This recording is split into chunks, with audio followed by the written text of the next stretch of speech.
Ce que c'est génial. Nous avons plus de 200 personnes en ligne, et nous avions environ 600 personnes qui se sont inscrites. Voyons combien de personnes vont se joindre à nous.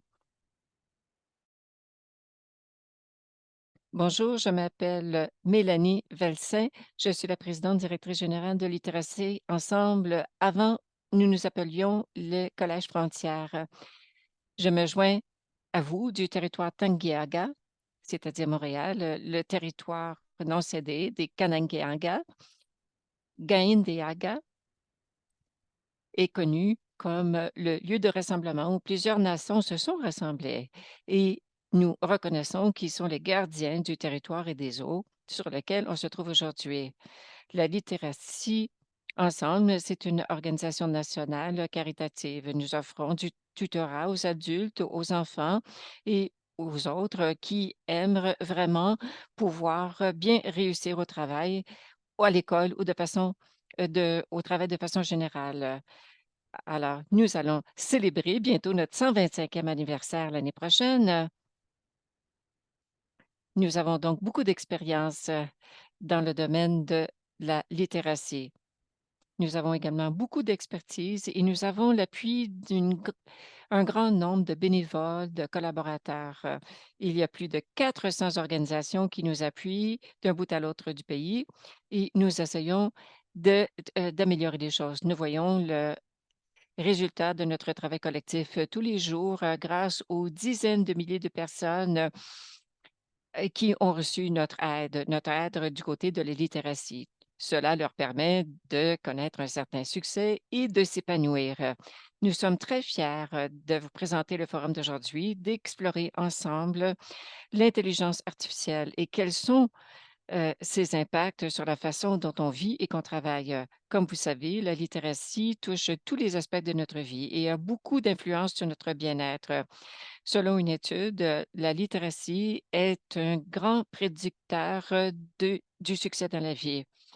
Il y a des impacts positifs sur l'emploi, la santé, l'hébergement et aussi la mobilisation civique. C'est une des meilleures façons que nous avons pour assurer un accès égal à tous les Canadiens et Canadiennes. Au cours des dernières années, on a entendu parler de ChatGPT. Vous savez, on en a beaucoup entendu parler. Chatbot aussi, l'assistance virtuelle, et ces termes sont devenus plutôt communs dans nos vies de tous les jours. Alors, nous aimerions explorer aujourd'hui ce que cela veut dire et comment ces nouvelles technologies auront des répercussions sur nous, de façon positive ou négative, au fur et à mesure que l'IA est de plus en plus présente au travail et au travail. On veut s'assurer que les Canadiens et Canadiennes aient les compétences pour s'épanouir au niveau de leur éducation, mais aussi au niveau professionnel. Aujourd'hui, nous apprendrons plusieurs choses, notamment quels sont les éléments de l'intelligence artificielle, l'IA, son rôle dans le domaine de l'éducation, mais aussi du côté professionnel du travail. Nous examinerons aussi comment nous pouvons outiller les gens avec les connaissances et les compétences dont ils ont besoin pour pouvoir interagir avec l'IA de façon éthique et responsable. Nous allons également poser quelques questions à ChatGPT. Nous voulons voir quel genre de réponse ce système pourrait nous offrir. Pour cela, nous allons utiliser les lignes directrices du gouvernement du Canada pour ce qui est de l'utilisation respectueuse et éthique de l'IA, c'est-à-dire comprendre et mesurer l'utilisation de l'IA en élaborant des outils et des approches, être transparent, donner également des explications significatives et être le plus ouvert possible. Aussi, offrir également une formation acceptable. Si vous aimeriez en savoir davantage sur l'utilisation responsable de ces lignes directrices, ces lignes directrices qui émanent du gouvernement du Canada, vous pouvez trouver le lien dans la fenêtre clavardage.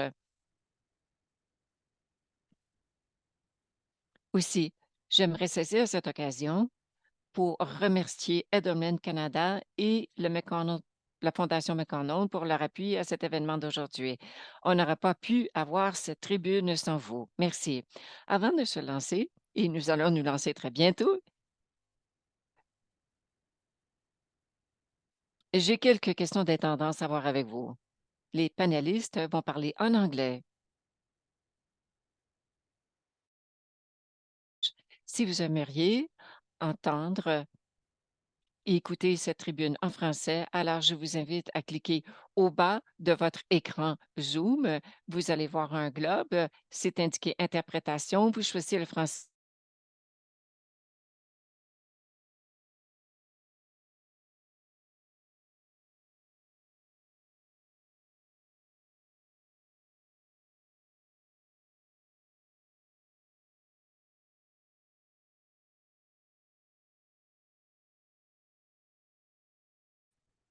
Étant donné que nous avons de l'interprétation simultanée aujourd'hui, nous allons tous faire de notre mieux pour ralentir un peu, ce qui permettra aux interprètes de bien faire leur boulot.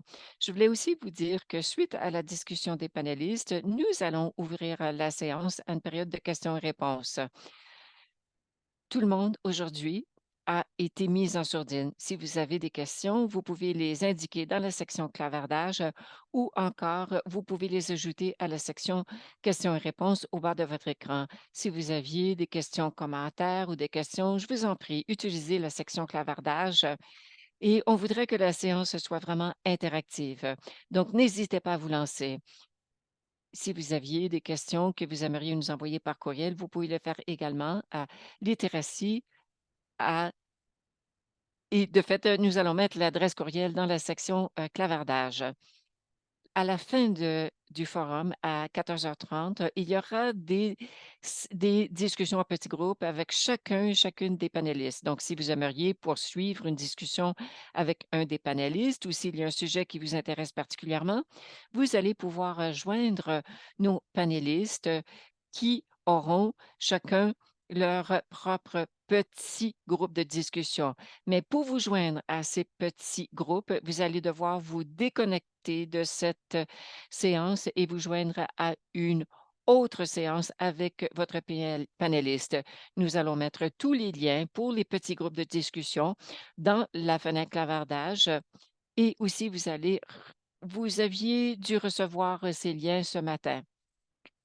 Alors, vous allez pouvoir consulter votre courriel et voir quel lien vous intéresse.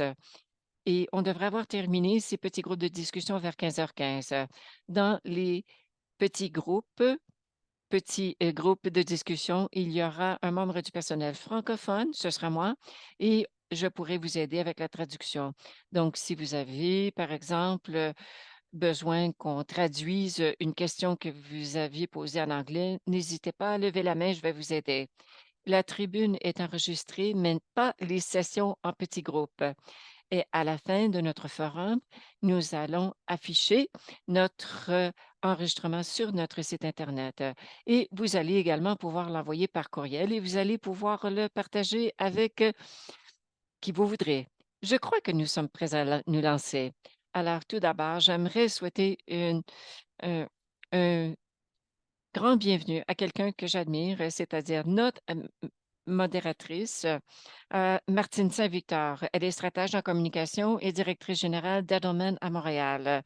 Edelman, c'est-à-dire que le bureau de Montréal est l'un des 60 bureaux à travers le monde, ce qui en fait la plus importante firme de communication au monde. Martine est également chroniqueuse mensuelle à la Gazette de Montréal et à la presse, et nous la voyons régulièrement à titre de collaboratrice à la télévision et à la radio de Radio-Canada. Merci beaucoup, Martine, d'être avec nous et d'être l'animatrice. Alors, je vous invite à vous joindre à moi pour lui souhaiter la bienvenue. Martine. Bonjour tout le monde. C'est un honneur pour moi de faire partie de cet événement aujourd'hui.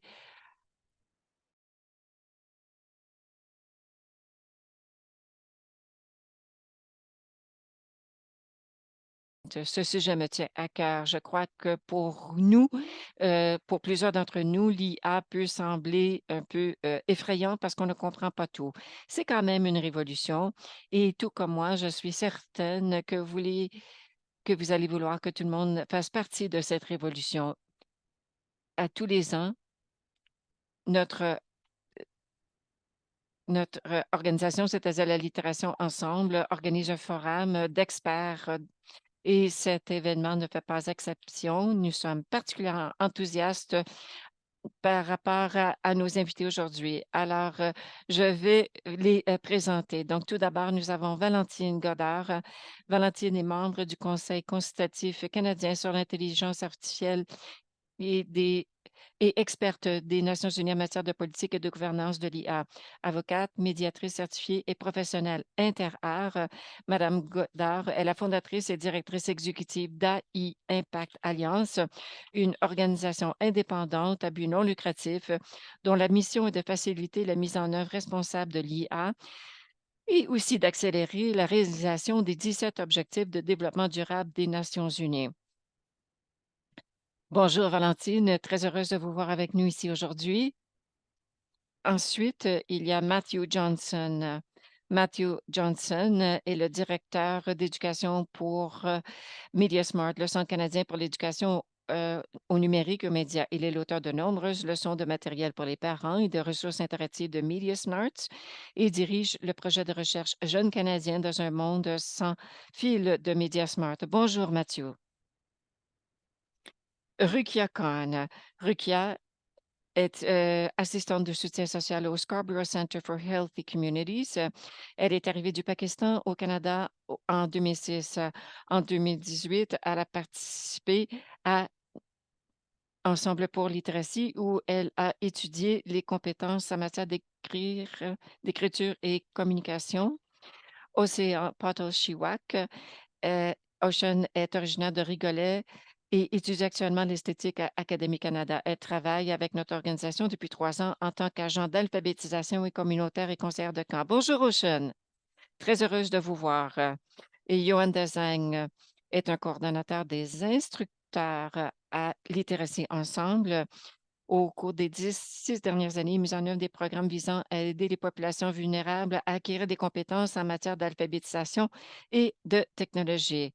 Alors, merci à tous les panélistes d'être avec nous aujourd'hui. Nous sommes très enthousiastes de vous avoir avec nous aujourd'hui et de savoir ce que vous pensez de notre sujet. Alors, lançons-nous dans ce sujet. Vous avez tous et toutes reçu par courriel un document de discussion qui s'appelle «La révolution de l'intelligence artificielle et de l'alphabétisation, menace ou opportunité». Alors pour ma part, ce qui m'intéresse, c'est comment nous pouvons examiner les inégalités en matière d'éducation et ce qui m'effraie par rapport à l'IA, heu, est-ce que ça va encore, aggraver, le fossé numérique? Alors, j'invite les panélistes à nous aider à répondre à cette question et Mélanie en a parlé un peu plus tôt, mais avant, nous allons faire un test de ChatGPT en temps réel. Nous allons poser quelques questions à ChatGPT. Alors, Marc de Littératie Ensemble sera responsable de tout cela. La première question que nous aimerions poser à ChatGPT, c'est que pouvez-vous nous donner des exemples des programmes de littératie à succès en 50 mots ou moins. Alors, pouvez-vous nous donner des exemples de programmes de littératie appuyés par l'IA ou des projets au Canada dans 50 mots ou moins? Alors, ChatGPT propose un programme par Nelson Education qui s'appelle Amplify Reading et un autre publié par Orkbook qui s'appelle Read to Me. Bon, je ne sais pas combien de temps ça a pris pour obtenir ces résultats, mais c'est plutôt impressionnant. Donc, Marc, nous allons passer à une deuxième question à ChatGPT. Comment pouvons-nous nous assurer que des programmes d'IA au Canada ne font pas en sorte que l'écart se creuse entre les personnes qui ont un accès à la technologie et ceux qui n'en ont pas, en 50 mots au moins? Alors, nous devrions mettre en priorité l'équité, l'inclusivité, la formation et la sensibilisation. Bon, il y a quelqu'un qui a posé des questions dans la section clavardage qui dit: «Oui, c'est à vite, mais est-ce que c'est juste?» Est-ce qu'il y a un de nos panélistes qui pourrait répondre à cette question importante?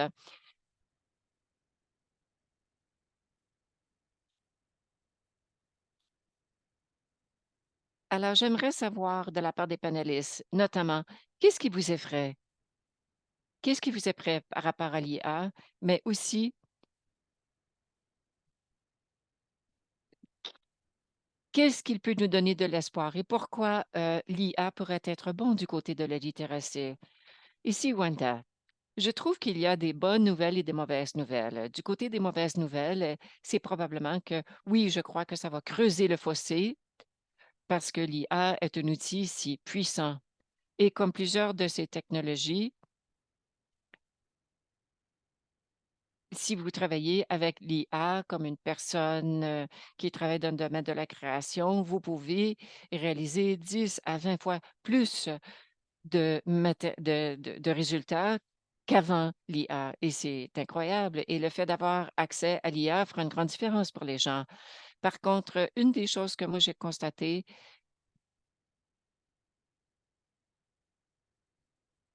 c'est qu'il s'agit d'une technologie avec laquelle on peut interagir avec un langage naturel.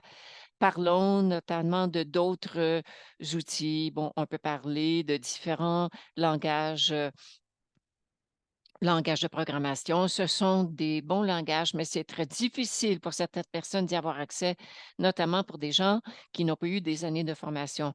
Mais cette technologie nous permet simplement d'y parler.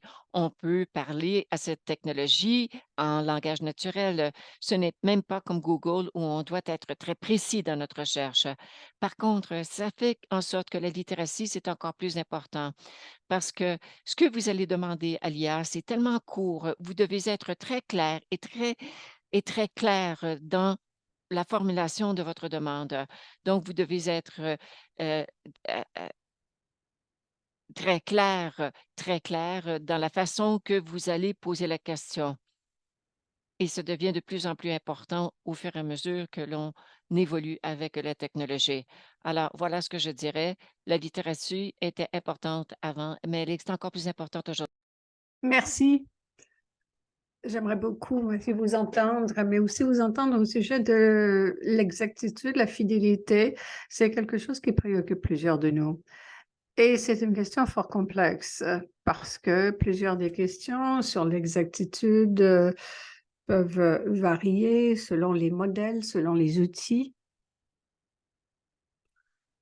Je crois comprendre qu'il y a de grandes différences entre les différentes versions, entre ChatGPT 3.5 et 4. Et très souvent, lorsque nous avons des problèmes d'exactitude avec les réponses de l'intelligence artificielle, ce n'est pas nécessairement que les faits soient inexacts, bien que parfois on a des réponses qui sont des hallucinations, c'est-à-dire que l'intelligence artificielle les invente, mais très souvent, c'est dans les détails que les problèmes se trouvent. Par exemple, si vous demandez à ChatGPT une question précise et que vous donnez des références littéraires, en général, ChatGPT va répondre aux questions précisément, mais les références littéraires seront erronées ou inexistantes. Donc, on fera allusion à des articles qui n'existent pas ou qui n'ont pas été écrits par les auteurs mentionnés. Et d'autres inexactitudes fréquentes, c'est que ChatGPT met l'accent sur les mauvaises choses. Et c'est la forme d'inexactitude la plus difficile à détecter. On la remarquera que si on est déjà expert dans le domaine. Donc, si par exemple on demande à ChatGPT de parler de la compréhension des gens de la forme de la Terre, ChatGPT ne vous dira pas que la Terre est plate, mais vous dira qu'au Moyen Âge, les gens croyaient que la Terre était plate, ce qui n'est pas vraiment vrai, mais beaucoup de personnes croient que c'est vrai. Et tout cela, en fait, est lié au fait que c'est essentiellement une forme très sophistiquée d'auto-parachèvement. Et c'est vrai, en fait, de tous ces logiciels qui recherchent des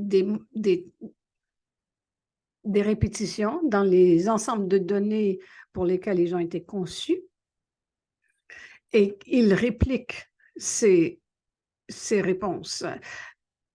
Et donc, ces patterns. Donc, on voit beaucoup de préoccupations par rapport aux billets, par exemple.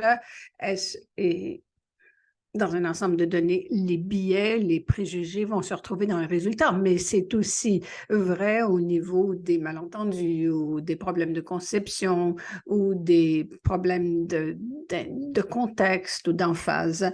Tout cela étant dit, je crois qu'il y a beaucoup d'opportunités, beaucoup d'occasions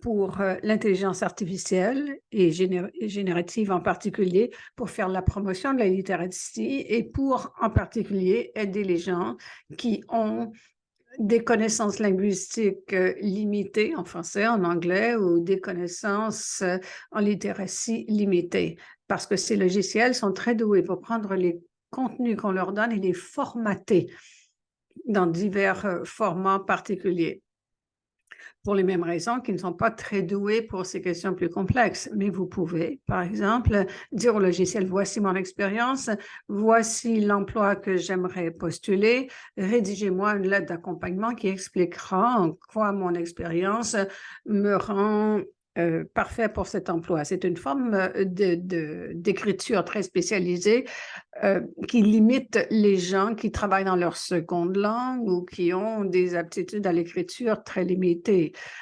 Mais ChatGPT fait cela très facilement. Donc, notre défi, je pense, sera de trouver des façons de mettre en lien les gens qui ont besoin de ces outils à ces modalités d'utilisation tout en limitant les risques inhérents à l'adoption généralisée de ces algorithmes et de l'intelligence artificielle. Vous avez utilisé, Mathieu, le terme intelligence artificielle générative. Définition, s'il vous plaît? Essentiellement, c'est l'intelligence artificielle utilisée pour créer du contenu. Donc, ChatGPT, par exemple, qui crée du texte. DALL-E ou Midjourney sont des exemples où ces systèmes créent des images, mais essentiellement, vous leur demandez de mettre au point quelque chose de nouveau. D'accord, merci. Alors, Ocean, que doit-on craindre et que doit-on attendre de l'intelligence artificielle dans cet espace? Je pense qu'il faut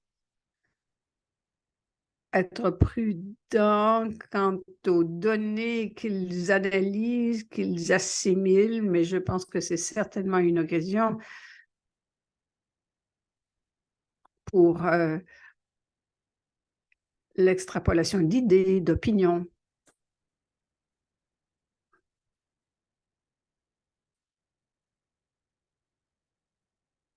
D'une façon que nous ne pouvons pas envisager nous-mêmes. Merci. C'est un bon point de vue. Je n'y avais pas pensé. J'adore.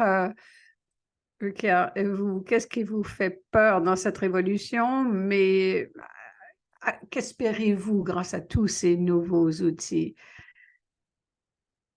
Alors, comme vous le savez, l'anglais est ma langue seconde. Jusqu'à présent, je trouve que l'intelligence artificielle est très, très utile.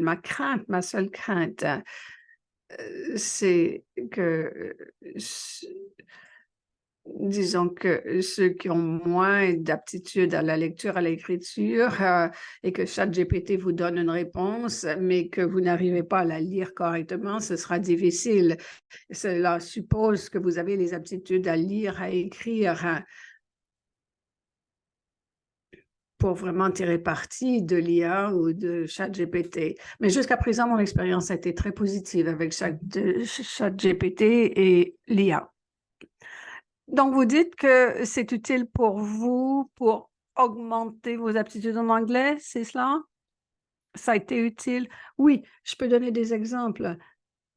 Vous m'avez bien appris à rédiger des courriels, par exemple, à Ensemble Littératie, mais parfois, je n'arrive pas à copier-coller. Et donc, je le demande à ChatGPT et voilà. Mais parfois, il me donne des réponses complètement contraires et là, je dois me corriger pour noter la bonne réponse. Ah, ça c'est intéressant, c'est l'exactitude dont on parlait tantôt. Valentine, je vous pose la même question. C'est-à-dire, que faut-il craindre? Mais qu'est-ce qui peut nous emballer aussi, nous aider? Comme vous êtes avocate, j'ajoute à la question ce qui suit, comment intégrer l'intelligence artificielle de façon éthique, déontologique et de façon substantielle? Merci de la question. Et pour l'ajout sur la déontologie, je veux simplement m'assurer qu'on définit académique ou recherche comme toute forme d'apprentissage. C'est bien cela? Oui. Mon espoir en 2017, ou mes espoirs par rapport à l'intelligence artificielle, excusez-moi, j'ai un petit peu, j'ai la voix enrouée. Je suis un peu malade aujourd'hui. Donc, mon intérêt pour l'IA m'a amené à trouver une conférence et une organisation qui s'appelle l'Alliance pour l'intelligence artificielle. Et l'idée de la mission de cette alliance, comme vous voyez dans l'illustration derrière moi, et j'espère que les interprètes m'entendent correctement. Donnez-moi le pouce, Louis, si ça va. L'objectif derrière cette alliance était de s'assurer que tout le monde pouvait avoir une main à la barre de l'intelligence artificielle, que nous pouvions nous en servir ensemble vers l'atteinte d'objectifs de développement durable, de protection des droits de la personne et diminuer les risques associés à l'intelligence artificielle qu'on craignait déjà en 2018 et qui voulait que l'IA accroît les inégalités sociales, le racisme, le colonialisme, que ce soit dans le domaine des modèles économiques, etc. Cet objectif a été atteint, mais il y a eu beaucoup de résistance dans l'industrie qui travaille en étroite collaboration avec le gouvernement. Il faut donc qu'est-ce que vous voulez dire par industrie? Pouvez-vous clarifier un peu? Oui, je vais définir. Quand je parle de secteur, il y a le secteur de la société civile, il y a le secteur privé et il y a le secteur public. Le secteur public inclut pour moi les gouvernements, les organismes en relation d'autonomie par rapport au gouvernement, les conseils des arts, et dans le secteur privé, il y a l'industrie à but lucratif. Il y a deux modèles d'affaires, à but lucratif et sans but lucratif. Donc, j'inclus dans cette catégorie l'industrie, mais plus spécifiquement, puisqu'on parle d'intelligence artificielle, l'industrie technologie. Dans le même secteur, il y a des organisations de la société civile qui généralement sont des organismes sans but lucratif, communautaires, dirigés par les communautés. Et il y a aussi des entrepreneurs sociaux. Ils sont l'exception parce que parfois, ils fonctionnent dans le cadre d'un modèle à but lucratif, mais ils ont une façon spécifique d'utiliser l'IA. Alors, ce que nous avons fait, c'était de nous assurer que nos membres sont d'abord et avant tout ouverts à la simplification d'organisations qui favorisent les droits de la personne, la réconciliation, etc., et la démocratie.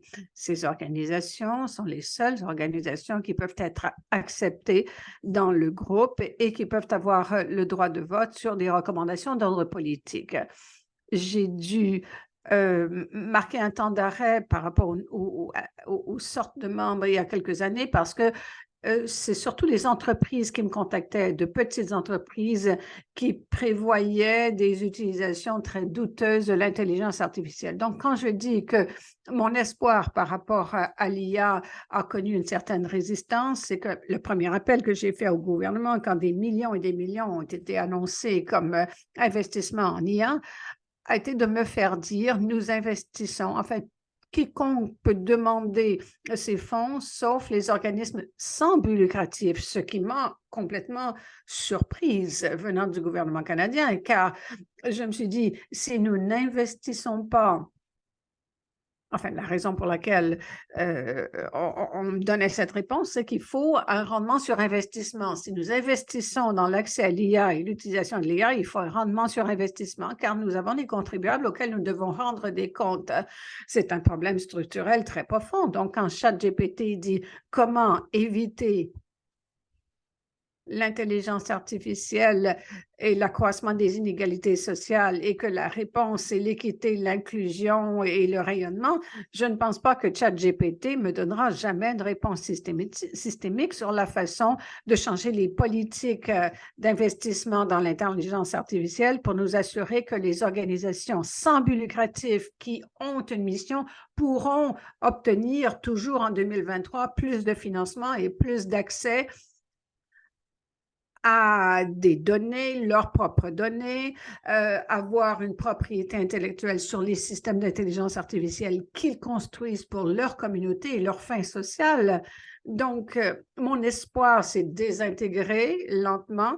Si j'ai toujours de l'espoir pour l'évolution de l'intelligence artificielle, c'est au niveau de la réglementation. La réglementation va nous aider à orienter l'intelligence artificielle de façon à au moins éviter les principaux risques. Nous pourrons reparler du projet de loi C-27, qui est la réglementation proposée au Canada à l'heure actuelle sur l'intelligence artificielle.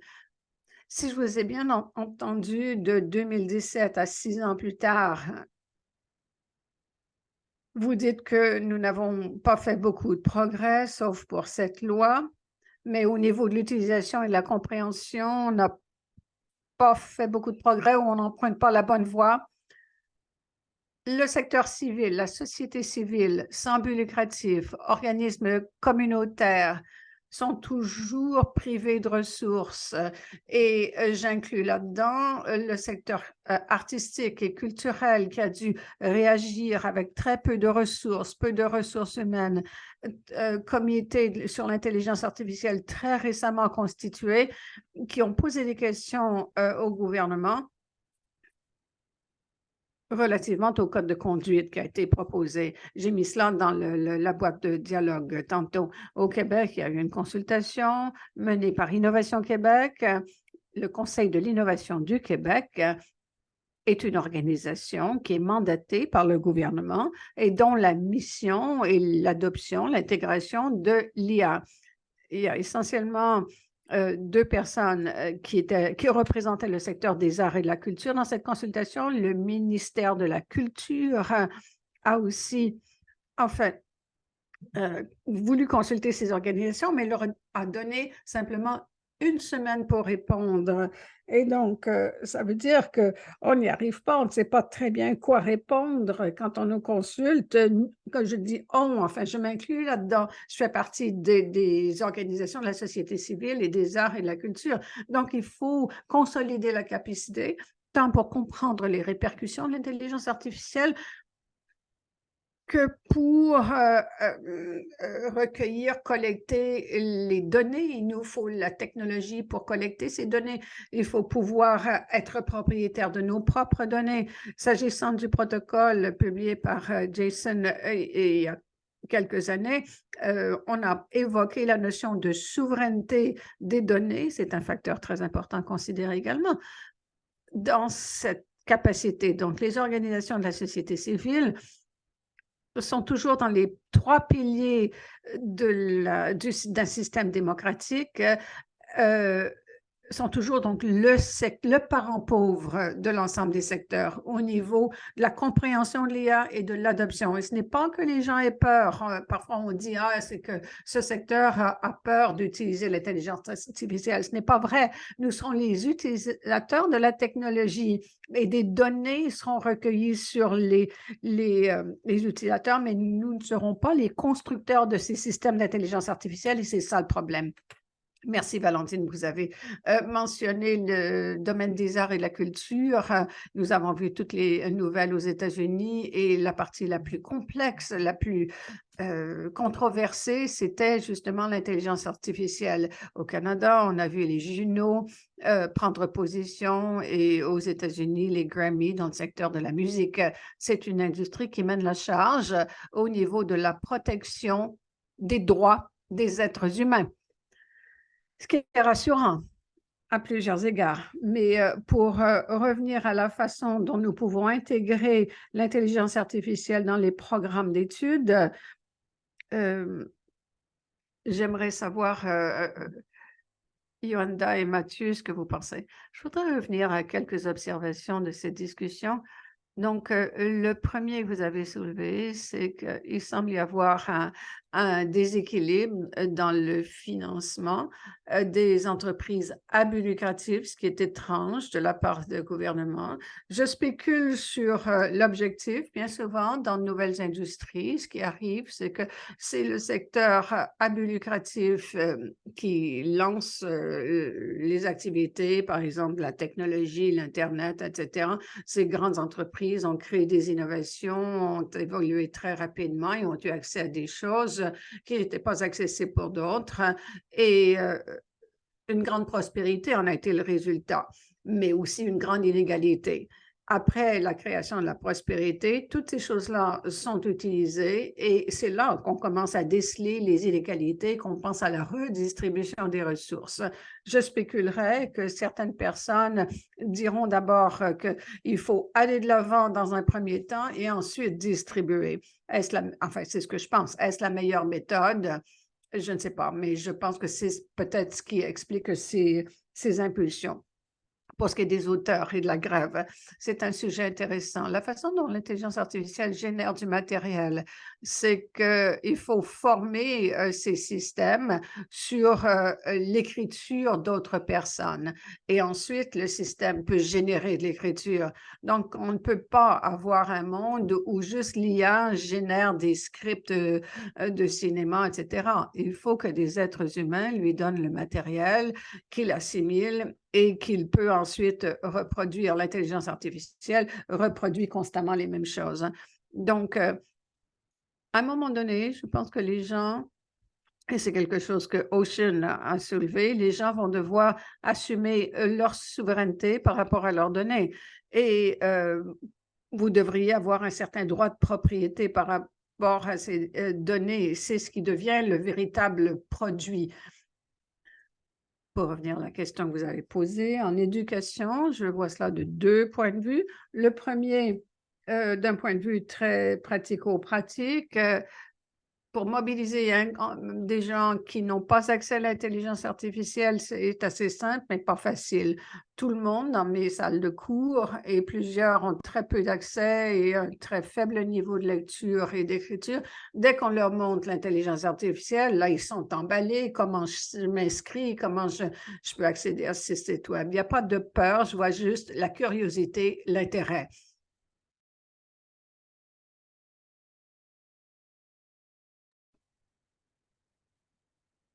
C'est un peu comme Google. Google, c'est ce que l'on connaît depuis longtemps. Nous pouvons parler de plein de problèmes avec la désinformation, trouver la mauvaise solution, ainsi de suite. Toutes ces questions sont résolues du fait que l'on donne suffisamment d'exposition aux gens à Google pour savoir quel genre de questions poser, ainsi de suite. De façon générale, moi, ce que je tente de faire dans mes classes, c'est que je m'assois avec les gens de façon individuelle, je les invite à jouer un peu avec l'IA. Une erreur que font les éducateurs, c'est que les gens s'inquiètent que les gens vont tricher avec ChatGPT. Moi, ce que je dis aux apprenants et apprenantes, c'est allez-y, posez des questions à ChatGPT parce que à l'avenir, c'est ce que vous êtes utilisé comme aide à la rédaction. C'est un peu comme la calculatrice. La calculatrice n'a pas enlevé notre capacité de connaître les mathématiques parce qu'on doit savoir suffisamment d'informations quant aux mathématiques pour savoir si la réponse que génère la calculatrice est bonne ou non. Et si vous avez une bonne relation avec la personne, que vous travaillez avec cette personne en tête à tête, vous allez pouvoir faire progresser les choses. Et je reviens à la question de l'éducation.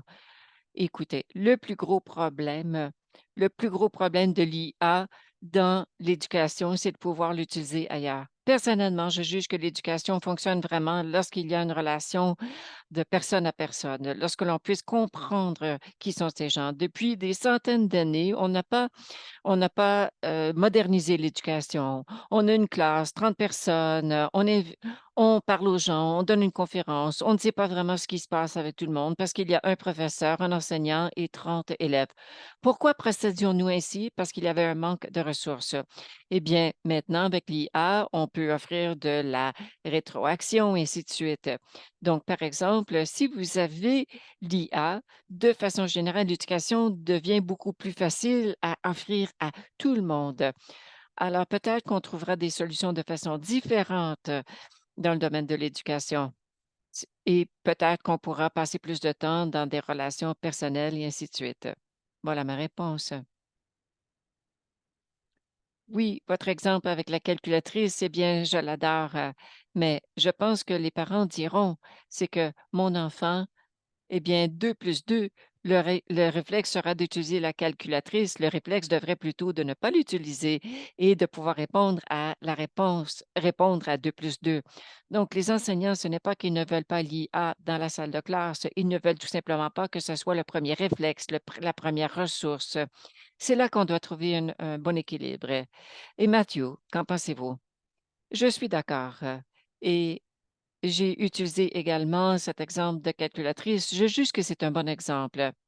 Ce qui est important par rapport aux calculatrices, et moi, je dois dire que j'ai 2 enfants d'âge scolaire présentement. Il y en a un qui est à la 7e année, l'autre à la 10e année, ici en Ontario. Et ça a été quand même intéressant de voir la progression.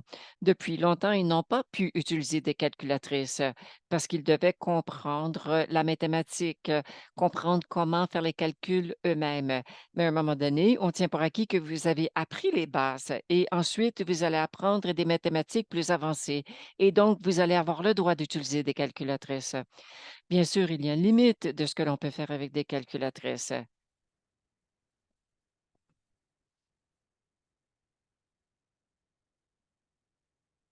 Voilà, les systèmes scolaires vont devoir s'adapter, c'est-à-dire à quel moment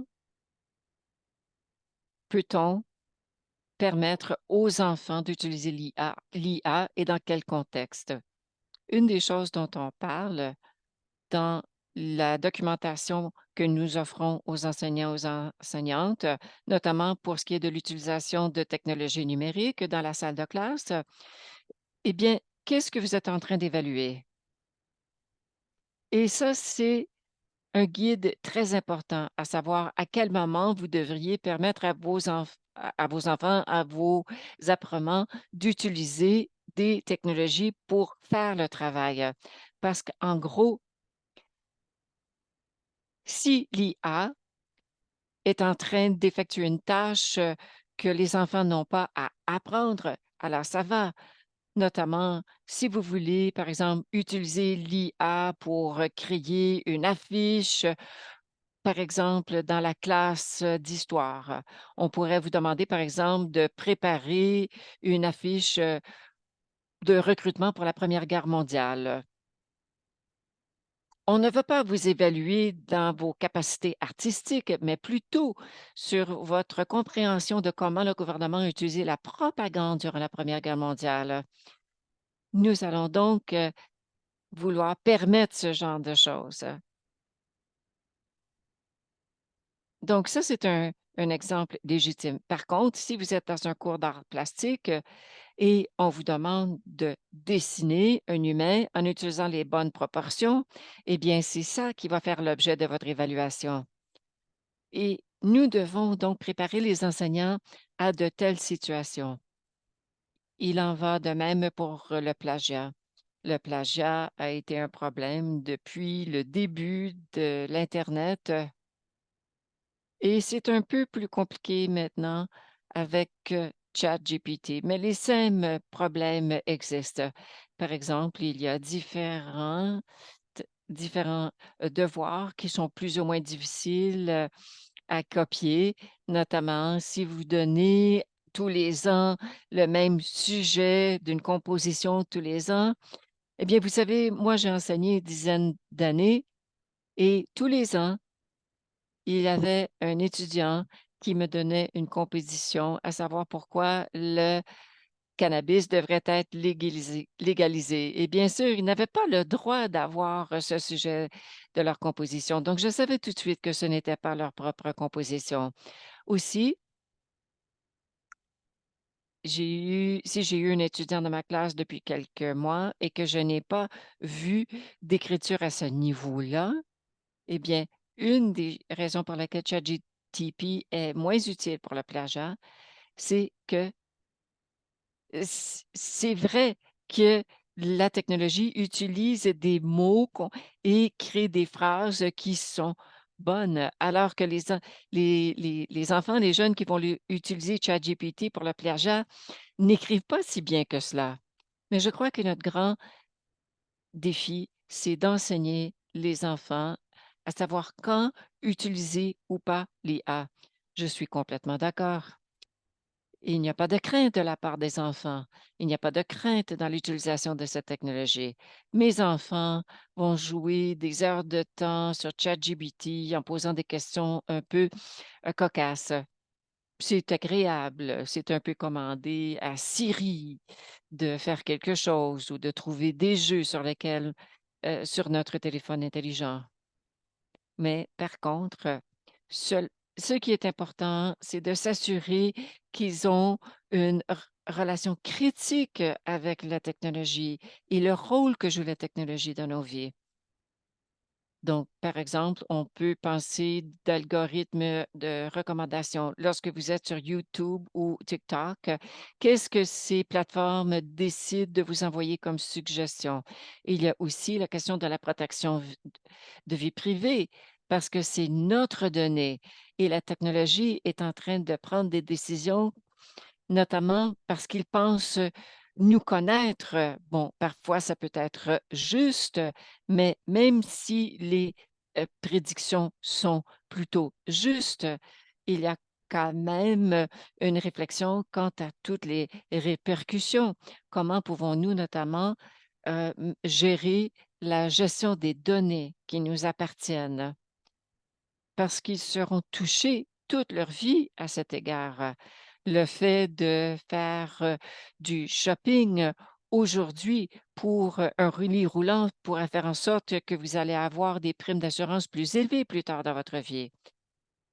Et pour ce qui est des algorithmes de l'IA, étant donné que ces algorithmes sont auto-modifiés et que, étant donné que la technologie change tout le temps comment elle fonctionne, même les concepteurs, même les responsables de la technologie pourraient ne pas être en mesure d'expliquer comment ça fonctionne.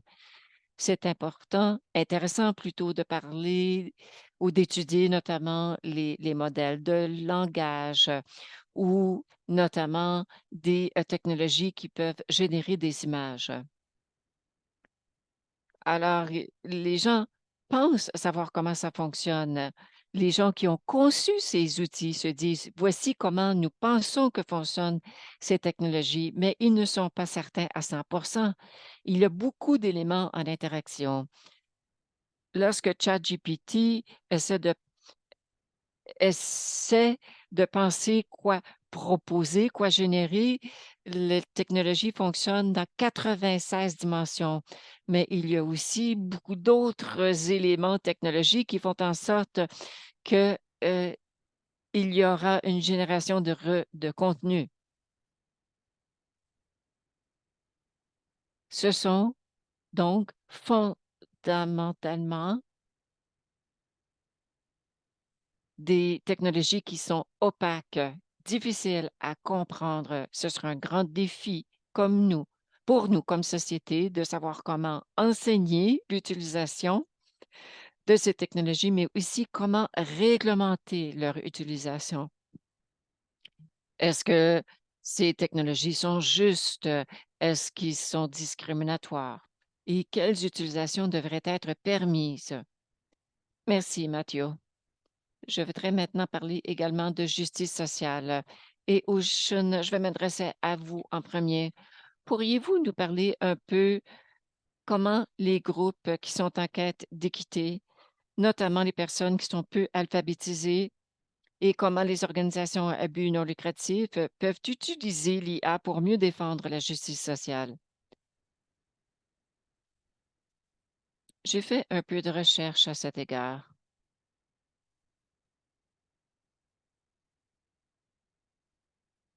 Il se passe beaucoup de choses dans ce domaine. notamment surveiller l'abus de la loi sur les droits de la personne. L'IA peut analyser les médias sociaux des gens et aussi utiliser des images, satellitaires, pour aller chercher de l'information sur des gens qui au sein d'organisations. Et aussi, ça peut avoir, un impact sur des décideurs de politique publique, pour voir notamment s'ils vont à l'encontre de la loi sur les droits de la personne. Et ensuite, ces informations peuvent être envoyées aux groupes en quête d'équité afin que ces groupes-là puissent agir en conséquence.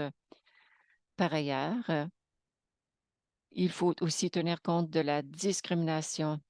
Les algorithmes au sein de l'IA peuvent être utilisés pour identifier des tendances de discrimination, notamment dans le domaine de l'emploi, de l'hébergement et aussi le système de justice pénale. Ce faisant, ça donne aux parties prenantes et aux décideurs d'être responsables de leurs gestes et aussi de créer du changement.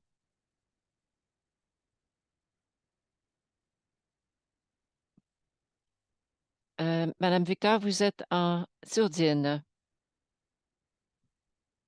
Bon, j'attendais et je vous remercie, Ocean.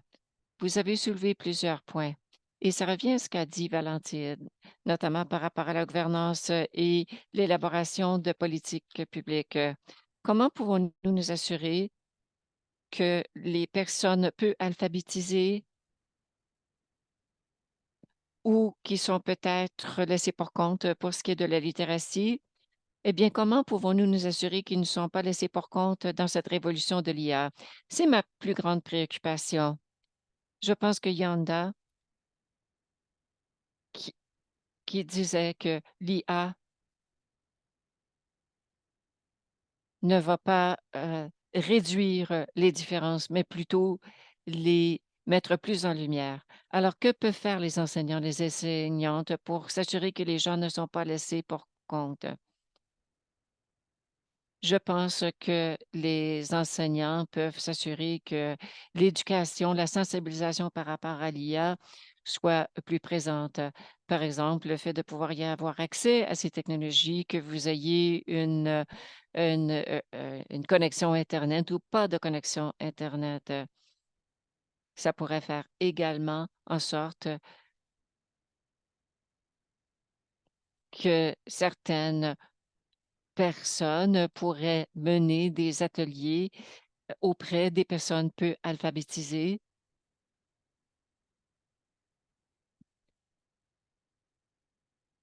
Même le fait d'avoir des gens qui viennent de ces communautés, mais qui ne sont pas inclus dans ces échanges, parce que même s'ils ne vivent pas dans ces communautés peu alphabétisées, ils ont quand même leur mot à dire, un mot à dire qui est valable.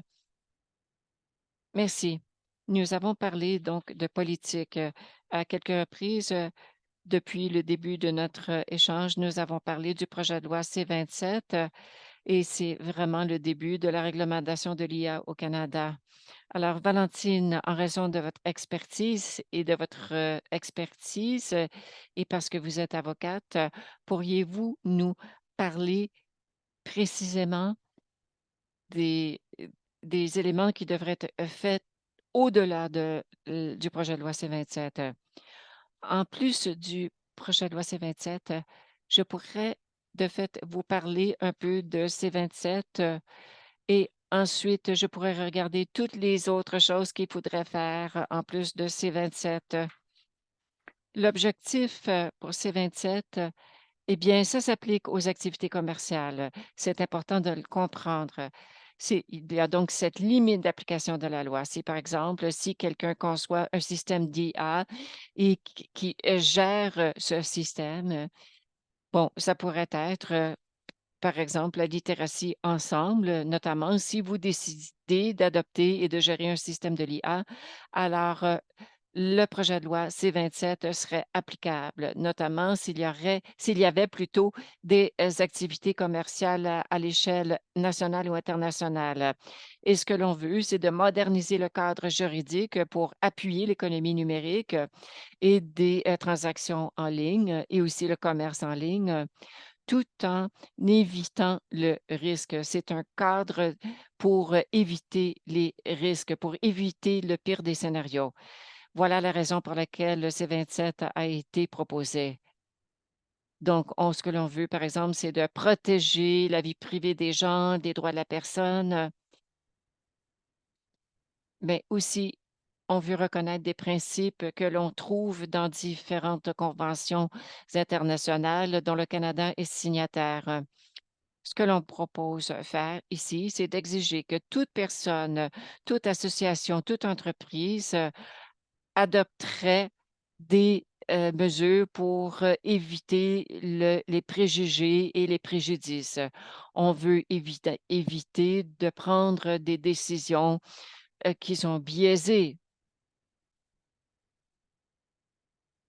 et ici, on parle de système à haut impact de l'IA. Ce matin, le ministre d'Innovation, Sciences et Développement économique, le ministre Champagne, a publié une lettre parce que le projet de loi, se trouve maintenant en comité. Donc, le projet de loi a été approuvé en première et deuxième lecture et maintenant se retrouve devant les comités. Plusieurs parties prenantes s'expriment maintenant sur quelles modifications devraient être apportées au projet de loi. Ce qui n'avait pas été défini par le passé, c'est un système à haut impact d'IA est maintenant été défini. Donc, tout ce qui est relié au travail, l'accès à la santé, tout cela ferait partie d'un système IA à haut impact. Ensuite, il y a des rapports publics obligatoires, c'est-à-dire qui serait une personne qui pourrait remplir le poste de commissaire à l'IA. Mais on essaie également d'éviter tout préjudice grave, par exemple une perte économique. Donc, c'est une introduction te rappelle sur le C-27. Nous pouvons voir, par exemple, que toutes les préoccupations quant à la propriété intellectuelle ou la souveraineté des données ne sont pas visées par le C-27 à ce stade-ci. Il y aura probablement des consultations, notamment par rapport à la propriété intellectuelle. C'est très important. Parce que on ne parle pas seulement des auteurs et des acteurs à Hollywood, oui, qui, créent du contenu. Hier, il y a eu des discussions très intéressantes aux États-Unis. Il y avait plusieurs parties prenantes qui exprimaient quelles étaient leurs préoccupations et ils nous permettent vraiment de comprendre comme nous devenons tous et toutes comme citoyens, comme citoyennes, comment nous sommes des créateurs, de contenu. Nous sommes sur les médias sociaux, par exemple. Alors, même si nous ne sommes pas artistes, eh bien, la minute que nous utilisons ChatGPT, devenons des créateurs, de contenu. Donc, par exemple, moi, quand je suis en train de décider quelles, images seront utilisées dans une exposition artistique, et que je le mets en ligne, eh bien, à ce moment-là, ChatGPT peut utiliser cette information-là. Mais il faut quand même, vérifier le contenu parce que des fois, ça ajoute des mots qu'on n'avait pas vraiment ajoutés. Donc, ce n'est pas complètement fonctionnel présentement, mais ce n'est pas seulement cela, c'est que toute cette information fait partie du contenu que je suis en train de donner à une grande compagnie technologique américaine. Il n'y a pas d'avantage pour l'économie canadienne. Ce contenu a une valeur monétaire que nous sommes en train de donner aux grandes entreprises technologiques américaines. Alors, plutôt, j'ai écrit dans la section clavardage, eh bien, ce sont des il fallait parler de consentement, le contrôle et la compensation. Ce sont les 3 C. C'est-à-dire que nous sommes tous et toutes des créateurs de contenu, mais on n'en parle pas dans ces 27. Donc, parlons notamment des du sexisme, des préjugés sexistes et moi, je le vois constamment lorsque j'utilise DALL-E pour générer des images. Je demande un PDG et on me donne des images, d'un homme blanc. Écoutez, j'ai mis un tableau incroyable de Michelle Obama, et j'ai demandé à la technologie de me donner différentes variations et au bout de 3 exemples, elle avait les yeux bleus. Au bout de 10 exemples, elle était blanche. Au bout de 15 exemples, il s'agissait d'un homme blanc. Et vous savez, je ne sais pas si on a besoin d'être exposé à ce genre de racisme, ce genre de sexisme. Alors, pour ma part, je ne suis pas convaincue que le projet de loi C-27 se penchera sur ces questions. Donc, la propriété intellectuelle, mais de façon Merci, générale, Valentine. les capacités économiques. Pour répondre à votre question, non, ce n'est pas nécessaire que nous soyons exposés à cela. Les 3 C. Ah, ce sera vraiment une des conclusions. Nous avons beaucoup de questions dans la boîte de dialogue et je voudrais qu'on les traite toutes. Je vous remercie de vos réponses, de votre sensibilité. S'il vous plaît, restez. Je vais poser les questions et quiconque veut répondre, allez-y. La première question, est-ce que l'un de vous peut décrire un grand modèle linguistique?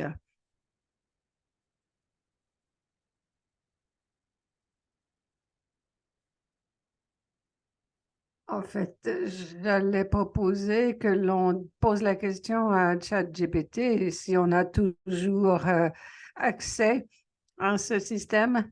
Marc, vous y êtes toujours et vous pouvez installer ChatGPT et pendant ce temps-là, on va poser la prochaine question. Comment éviter le plagiat dans les écoles? L'intelligence artificielle rend les gens plus intelligents qu'ils ne le sont et développent leur 6e et 7e sens par l'apprentissage naturel. Nous avons des enseignants, des éducateurs ici. J'ai hâte d'entendre cette réponse. Matthew, vous voulez intervenir?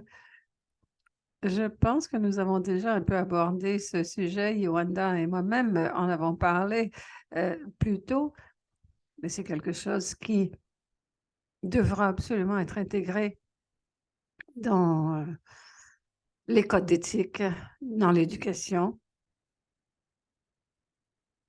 La question consiste à trouver un équilibre. Et j'ai vu chez divers enseignants dans les différentes écoles qui ont des opinions sur la question des politiques qu'il existe tout un éventail de positions. C'est un peu comme pour les calculatrices, mais aussi les téléphones cellulaires, où vous voyez une vaste gamme de politiques sur l'utilisation des téléphones cellulaires à l'école, de l'interdiction complète, qui est une réaction excessive, hein, jusqu'à l'absence de politique, qui est une absence de réaction, à mon sens. Il faudra un certain temps pour trouver ce juste équilibre. On ne veut pas simplement dire non, vous ne pouvez jamais utiliser l'intelligence artificielle, quel que soit le système. Parce que dès qu'on utilise Google, on utilise l'intelligence artificielle. Voilà. Chaque plateforme numérique que l'on utilise pour obtenir de l'information a une espèce de modalité d'intelligence artificielle et de plus en plus présente. En fait, ce sera de plus en plus le cas, car toutes les grandes compagnies technologiques s'intéressent à l'intelligence artificielle. Donc, encore là, cela variera selon le sujet. Ce qui importe, plus que la réponse spécifique à cette question, c'est qu'il existe une politique, que ce soit une politique qui a été réfléchie, pas élaborée à la hâte, et pas élaborée par réflexe ou par crainte, mais une politique qui s'appuie vraiment sur une solide réflexion.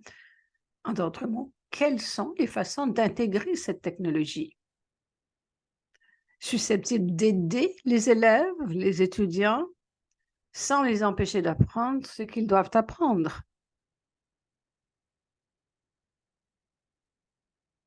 Ou en facilitant leur capacité à tricher. La meilleure façon d'éviter le plagiat et la tricherie est de rendre la tricherie plus difficile plutôt que facile. Et tout cela tournera autour de la conception des leçons et de la conception des politiques. Une autre bonne comparaison, c'est mon dernier commentaire, c'est avec Wikipédia. Au début, les enseignants disaient: non, n'allez pas sur Wikipédia. Et Wikipédia, au début, n'était pas très exact. Mais avec le temps, Wikipédia est devenu très exact, pas parfait, mais en moyenne, à peu près aussi exact qu'une encyclopédie. Et comme toute encyclopédie, on ne veut pas que ce soit notre seule source. Ce n'est pas une source primaire ni même secondaire, c'est une synthèse, mais c'est en fait un outil extrêmement puissant. Et dans notre matériel, sur la vérification, sur notre recommandation, on recommande d'utiliser Wikipédia parce que c'est la meilleure source d'information, mais il faut savoir s'en servir. Chaque article a sa propre cote d'évaluation d'exactitude, etc. Il suffit simplement de savoir sur quel bouton appuyer et on voit à quel point les rédacteurs de Wikipédia pensent que l'article en question est exact. Et on voit aussi toutes les révisions, toutes les corrections qui ont pu être faites. Si vous pensez qu'un site a été vandalisé, vous pouvez le vérifier, voir s'il y a eu des révisions récentes, ou voir si l'article est controversé, etc. Donc, on a, nous, une leçon, un cours sur l'utilisation de Wikipédia qui inclut des recommandations pour les professeurs sur ce qu'ils peuvent recommander à leurs étudiants s'ils veulent utiliser Wikipédia. Et c'est ce qu'il faudrait faire avec les algorithmes. Il faudra soutenir les enseignants, il faudra soutenir les étudiants pour les aider à faire une utilisation éthique et appropriée de ces outils. Yolanda, je viens vers vous, mais je veux que vous sachiez que nous avons un modèle, un exemple de modèle linguistique que Valentine nous recommande et ensuite on va vérifier auprès de ChatGPT. Voilà. Donc, de ChatGPT, on a comme réponse qu'il s'agit de systèmes d'intelligence artificielle qui utilisent des techniques d'apprentissage pour traiter, générer un texte comme s'il était écrit par un être humain. Ce système peut effectuer des tâches comme la traduction, la production de texte et répondre à des questions. GPT-3 est un exemple d'un grand modèle linguistique. Merci, Marc. Je l'apprécie. Yolanda. Oui, je voulais revenir à cette idée de plagiat dans les demandes d'emploi, la rédaction de dissertation, et je veux recadrer la question autrement et demander si c'est même la bonne question, en fait. Qu'est-ce qui nous intéresse chez les gens quand ils envoient une demande d'emploi ou qu'ils écrivent une dissertation? En fait, c'est leur capacité à effectuer une tâche. Mettons que j'ai une entreprise et vous voulez travailler pour moi, je ne veux pas savoir si vous pouvez bien écrire sans aide. Quand vous allez travailler dans mon entreprise, vous aurez l'intelligence artificielle à votre disposition. Ce qui m'intéresse, c'est le produit des deux, c'est-à-dire vous et l'IA. Qu'est-ce que vous produirez? Donc, dans le système d'éducation, j'ai l'impression que la capacité des étudiants à utiliser l'IA est importante. C'est presque le mauvais incitatif de faire toute la formation sans l'IA. Il y a la suggestion que Mathieu a fait avec les aptitudes de base. Il faut atteindre un certain niveau de compétence indépendamment sans l'IA avant de commencer à travailler avec l'IA. C'est vrai, certainement. Je suis d'accord, mais la façon d'éviter le plagiat, etc., c'est de faire ressortir certaines des lacunes dans notre éducation et dans nos systèmes d'évaluation. Par exemple, pourquoi évaluons-nous les gens sur la base d'une dissertation? Est-ce que c'est une bonne façon? Pourquoi est-ce qu'on évalue une demande d'emploi en lisant un curriculum vitae d'une page? Est-ce que ça nous apprend des choses sur l'intérêt de cette personne pour l'emploi? La transformation du paradigme se situe peut-être au niveau des évaluations.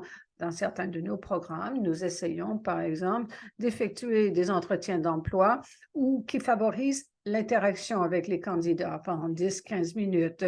Vous faites une activité ensemble, jouez à un jeu ensemble, et nous pensons que c'est une expérience beaucoup plus riche avec la personne qui vous aide à la comprendre beaucoup mieux qu'un papier d'une page.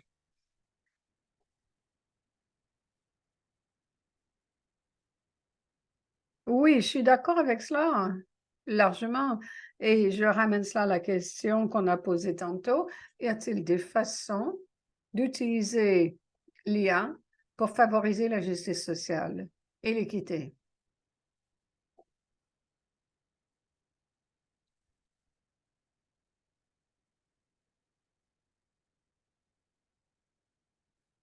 Une des manifestations du privilège dans notre société est de pouvoir bien écrire et bien parler.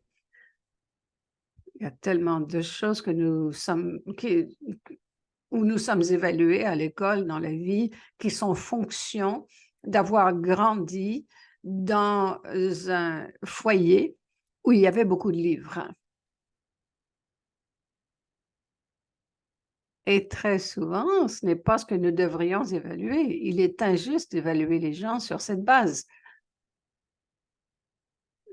C'est quelque chose qui fait partie des privilèges. Et dans un cours d'anglais, où l'écriture fait partie du travail, où les discours font partie du travail, oui, là, je veux bien. Mais en histoire, en sciences, ailleurs, rédiger une dissertation, c'est simplement une façon de montrer son savoir. Et ce qui est au cœur de cela, ça devrait être le savoir, mais pas l'écriture, parce que ce n'est pas un cours d'écriture.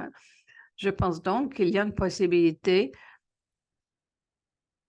pour les systèmes comme ChatGPT, les modèles linguistiques, d'être utilisés pour réduire ce fossé, réduire la valeur de ce privilège qu'ont certains et pas d'autres. Évidemment, il y a des enjeux déontologiques. Chaque fois que nous utilisons un grand modèle linguistique, un modèle d'apprentissage linguistique, il y a des enjeux déontologiques, mais ce serait très utile de voir comment utiliser ces systèmes non seulement pour renforcer nos biais actuels, mais pour les freiner.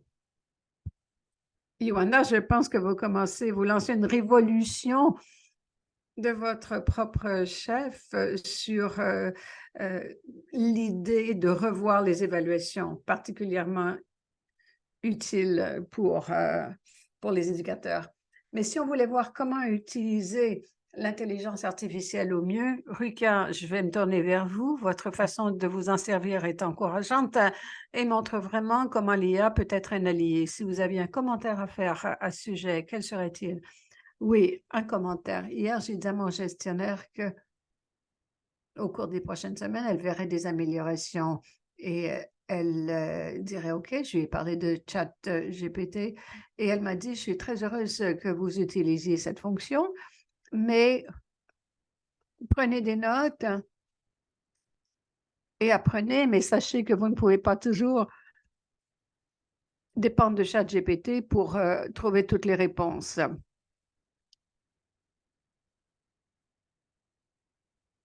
Donc, j'ai rédigé un paragraphe. J'ai dit, pouvez-vous me le corriger? J'étais très impressionnée. J'ai reçu 3 paragraphes. Et donc, ce sera d'autant meilleur quand j'enverrai ce courriel à mon équipe. J'estime que c'est une fonction utile de ChatGPT. Si j'avais envoyé un courriel de moi-même, ça aurait été un seul paragraphe, mais maintenant, je me rends compte que ce paragraphe pouvait être divisé en 3 et c'était mieux articulé. Bon commentaire. Ocean, si vous aviez un conseil à nous donner, quelque chose dont il faut se rappeler, qu'est-ce que ce serait? J'ai l'impression qu'il faut se rappeler que l'intelligence artificielle est un outil pour nous aider et pas un remplacement pour l'éducation de base et l'acquisition du savoir. Un outil, pas un remplacement. J'adore cela. Je remercie tous nos panélistes. Vous avez été très généreux. Valentine, Ocean, Ruka, Mathieu, merci beaucoup d'avoir partagé vos connaissances avec nous. Tout le monde a les liens pour partir en atelier. De mon côté, donc, je remercie encore une fois Littératie Ensemble à m'avoir invité à faire partie de ce fascinant atelier qui m'a beaucoup appris et j'en avais grandement besoin. L'intelligence artificielle me fait un peu peur. Je remercie les panélistes d'avoir diminué cette peur. On se revoit bientôt dans les ateliers. Très bons ateliers.